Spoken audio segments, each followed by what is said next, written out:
Halo, nama saya Rama Kurnia Beni. Saya perwakilan dari kelompok 5 yang beranggotakan Ikrar Mosaro, Azima Vinka, Sugiawan, dan saya sendiri Rama Kurnia Beni. Di kelompok 5 ini kami akan menjelaskan mengenai pendanaan jangka panjang, saham, dan obligasi.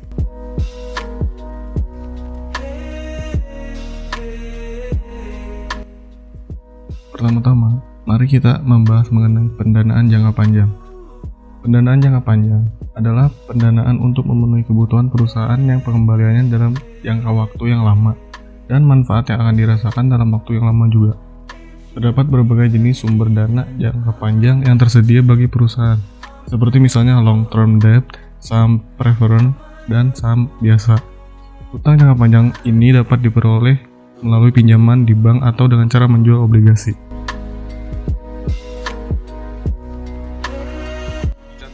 Pendanaan jangka panjang saham dan obligasi. Pendanaan jangka panjang saham dan obligasi ini merupakan jenis pendanaan dengan beban tetap atau fixed income securities. Keduanya memberikan pendapatan dengan jumlah yang tetap kepada pemiliknya. Sementara itu, perusahaan dapat pula memperoleh dana jangka panjang dengan menjual saham biasa atau go public. Saham biasa merupakan surat berharga dengan penghasilan tidak tetap atau variable income security. Karena pemegang saham biasa hanya akan memperoleh pendapatan apabila perusahaan mendapatkan laba dan membagikannya sebagai dividen. Selanjutnya adalah jenis-jenis pendanaan jangka panjang. A. Kredit investasi. Kredit investasi adalah merupakan alternatif pendanaan jangka panjang yang umumnya disediakan oleh kalangan perbankan selain kredit modal kerja dalam kurung pendanaan jangka pendek yang selama ini kita kenal. B. Hipotek atau mortgage. Hipotek adalah merupakan alternatif pendanaan jangka panjang dalam bentuk hutang yang biasanya harus disertai dengan agunan berupa aktiva tidak bergerak, seperti tanah atau bangunan, dalam hal terjadinya likuidasi perusahaan yang mempunyai hutang. C. Obligasi. Obligasi merupakan surat tanda hutang dan umumnya tidak dijamin dengan aktiva tertentu. Oleh karenanya, kalau perusahaan bangkrut, pemegang obligasi akan diperlakukan sebagai kreditur umum. D. Saham. Satu efek yang pasar umumnya dijual di pasar modal atau bursa efek adalah saham adalah tanda penyertaan modal pada suatu perseroan terbatas.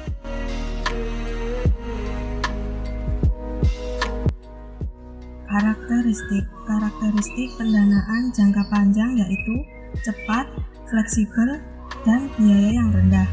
Ini disebabkan karena pinjaman ini dinegosiasikan langsung antara peminjam dengan kreditur. Biaya administrasi menjadi relatif kecil dan tidak diperlukannya persetujuan dengan pengawasan pasar modal, seperti halnya jika perusahaan mengeluarkan obligasi.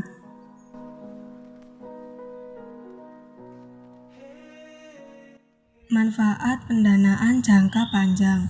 Yang pertama, risiko yang tinggi. Yang kedua, mudah untuk dikontrol atau dilakukan. Yang ketiga, keuntungan yang cukup tinggi. Resiko pendanaan jangka panjang.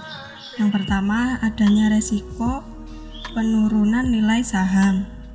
Yang kedua, resiko pelunasan hutang. Yang ketiga, bisa membebani keuangan. Yang keempat, beban pengeluaran bulanan menjadi tinggi. Hal-hal yang dimasukkan dalam dokumen perjanjian pinjaman berjangka adalah 1. Jumlah dan jatuh tempo pinjaman. Yang kedua, tanggal pembayaran. Yang ketiga, tingkat bunga. Yang keempat, ketentuan standar dan pembatas. Yang kelima, kolateral. Yang keenam, tujuan pinjaman. Yang ketujuh, tindakan yang diambil jika terjadi pelanggaran dalam perjanjian. Yang kedelapan, waran pembelian saham.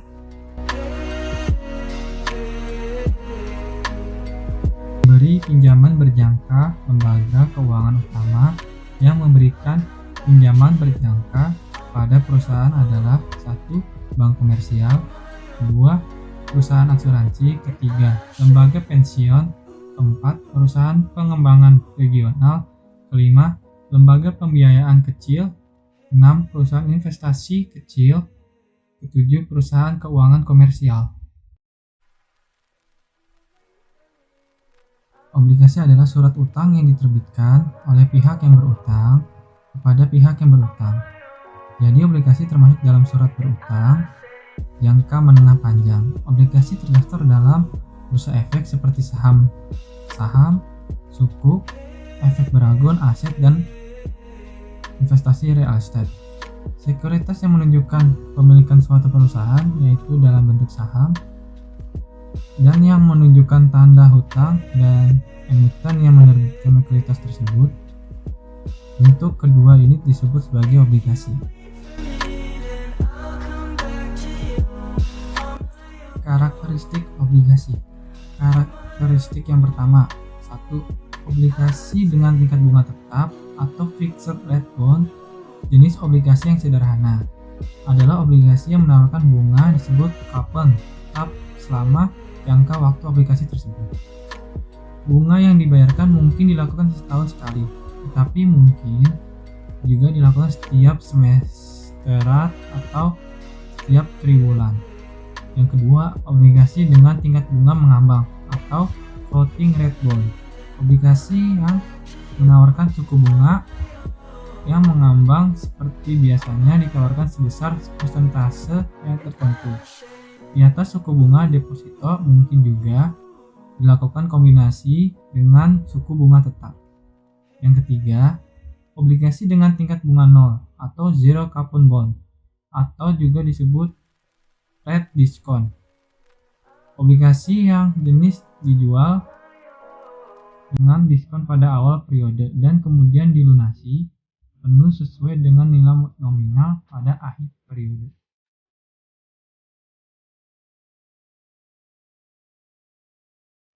Empat, obligasi konversi atau convertible bonds merupakan obligasi yang memberikan hak kepada pemegangnya untuk mengkonversikan obligasi tersebut dengan sejumlah saham perusahaan pada harga yang telah ditetapkan, sehingga pemegang obligasi mempunyai kesempatan untuk memperoleh capital gain. Di sisi lain, perusahaan emiten akan memperoleh keuntungan karena umumnya obligasi konversi memberikan tingkat kupon yang relatif lebih rendah dibandingkan obligasi biasa. Yang kelima yaitu obligasi dengan jaminan atau mortgage bonds adalah obligasi yang diterbitkan oleh perusahaan dengan menggunakan jaminan suatu aset real, sehingga jika perusahaan gagal memenuhi kewajibannya, maka pemegang obligasi berhak untuk mengambil alih aset tersebut. Perusahaan juga bisa menerbitkan obligasi junior atau second mortgage bond, yaitu obligasi dengan menggunakan jaminan aset real yang sama dengan obligasi yang telah disebutkan sebelumnya. Jika terjadi likuidasi, maka pemegang obligasi yang kedua akan mempunyai hak atas jaminan tersebut setelah hak pemegang obligasi pertama terpenuhi. Yang keenam yaitu obligasi tanpa jaminan atau debentures atau unsecured bond adalah obligasi yang diterbitkan tanpa menggunakan jaminan aset real tertentu. Sama halnya dengan mortgage bond, perusahaan juga bisa menerbitkan obligasi tanpa pendanaan jangka panjang. 7. Obligasi yang disertai warrant. Dengan adanya warrant, maka pemegang obligasi mempunyai hak untuk membeli saham perusahaan pada harga yang telah ditentukan. Sama halnya dengan obligasi konversi. Pemegang obligasi dengan warrant akan mempunyai kesempatan untuk mendapatkan capital gain.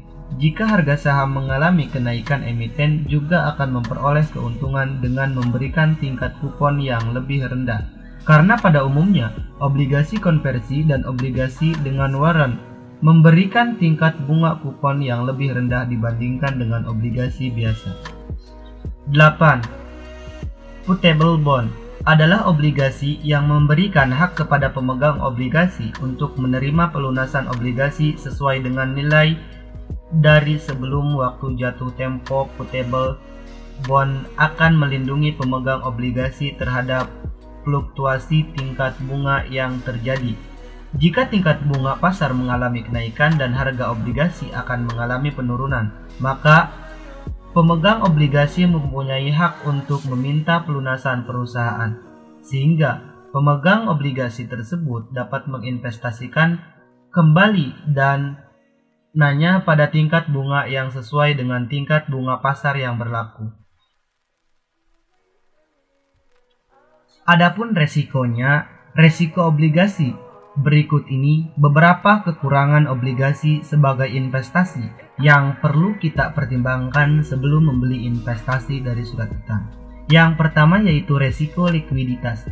Terhadap obligasi swasta ataupun pemerintah, meski surat utang pemerintah lebih aman, bukan nggak mungkin obligasinya kurang liquid atau susah untuk dijual kembali di pasar sekunder karena jarang ada investor yang mau. Yang kedua yaitu resiko maturitas, yang lebih sering terjadi pada obligasi korporasi terkait masa jatuh tempo obligasi. Semakin lama jatuh tempo obligasi, maka semakin tinggi resiko tersebut. Cara menyiasatinya, investor bisa meminta maturitas premium atau surat utang yang jatuh temponya lebih pendek, misalnya 3 tahun lagi. Yang ketiga yaitu resiko default, yang hanya terjadi pada obligasi korporasi berbeda dari Sun. Obligasi korporasi gak dijamin pemerintah. Investor harus menyadari resiko default atau gagal bayar seandainya perusahaan bangkrut. Yang keempat yaitu kemudian peminjaman akan melunasi pokok utang di tanggal jatuh temponya. Yang keenam, melunasi utang lebih awal, misalnya dikala tingkat suku bunga menurun. Yang terakhir atau yang ketujuh yaitu lebih tinggi daripada obligasi pemerintah pusat karena resiko gagal bayarnya lebih tinggi.